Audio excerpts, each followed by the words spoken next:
Hi everyone, I am Rebecca from Chemknits, and today I'm going to show you how to do Judy's Magic Cast-On, which gives you a grafted cast-on that is great for creating the toes of socks and hexipuffs.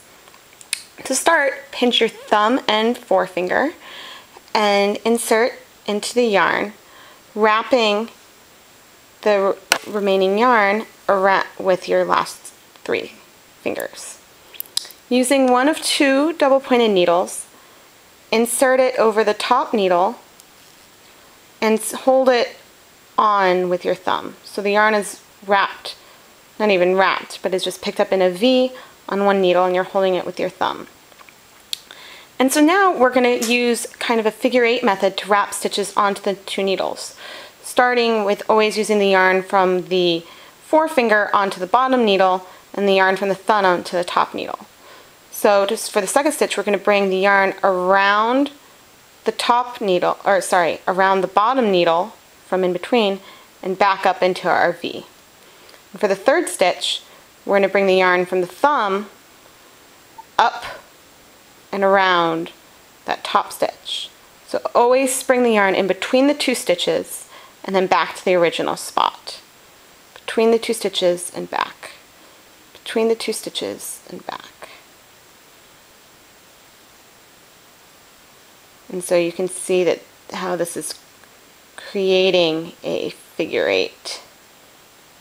Let's see how many stitches we've got.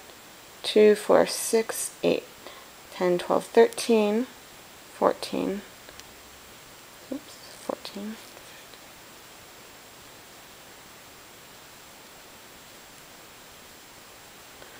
Alright, and so then once we have our stitches, which are conveniently from this variegated yarn in 2 colors, that way you can tell which finger they were wrapped from.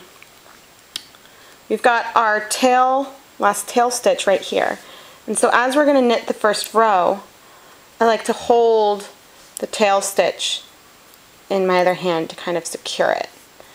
And we're going to knit this it's just like knitting on 2 double-pointed needles that I've shown you before. But the first row is a little tricky, but you can see that I'm still holding the 2 needles basically together as I am knitting this first row.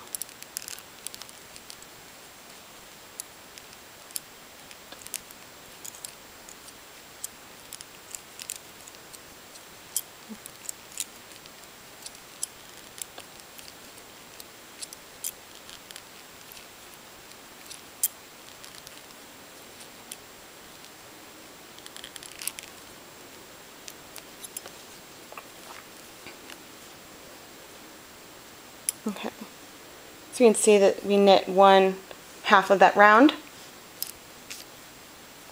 We're going to turn, and then once you get enough space in between them, you can easily go onto more than 2 needles, if that is your preference. Whoops.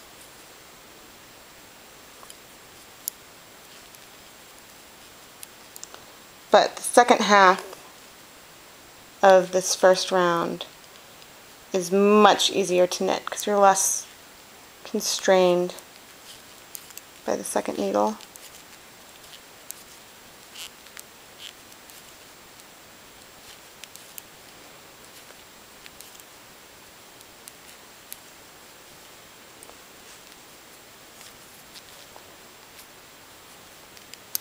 And so you can see this nearly invisible cast-on edge. So these were our cast-on stitches, and now we are joined to knit in the round with our end already grafted together. I hope that you enjoyed this tutorial on how to do Judy's Magic Cast-On. I am Rebecca from Chemknits,